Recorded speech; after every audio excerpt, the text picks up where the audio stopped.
And the burgher's son remained in that same lonely place.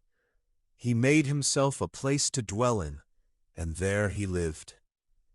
Though he had been cast away from the life he once knew, he did not lose the wisdom he possessed. He could play, and he knew the wisdom of song. He selected wood from which musical instruments could be made, and from the veins of animals he made strings. Thus he fashioned instruments and accompanied himself with music. And he would take the note that she had sent him while he was in captivity.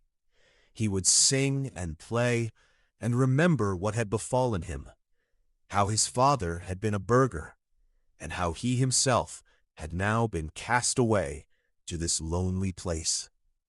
Then he took the note and made a sign upon a tree.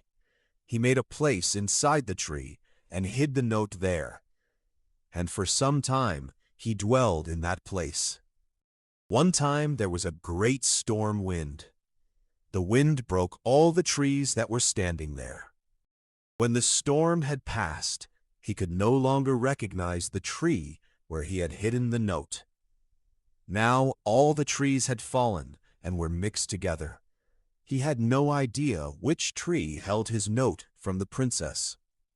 It was impossible to split open all the trees and search for the note, because there were too many of them. He wept a great deal and became extremely sad. He realized that if he remained there, he would certainly become insane from his great anguish. So he decided that he had to go away, and whatever was going to happen to him, let it happen. He took some meat and fruit into a sack and went wherever he would go.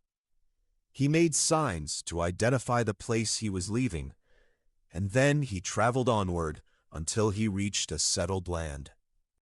At last he reached a settled area. He asked what land this was, and whether they had heard about the emperor there. They had. And he asked whether they had heard about his daughter, the beauty. They had. He learned that the princess didn't agree to marry anyone. Then he came to a decision. Since he could not reach her himself, he would go to the king. He would tell him everything, that he, the burgher's son, was her groom, and that because of him, she wanted no other match. As he couldn't get there himself, he would give over to the king all the signs that he had, that is, the 7 waters mentioned above, and the king should then go to the princess himself and complete the match. He wanted the king to pay him for this information. The king recognized that these were not things a man could simply invent out of his own heart.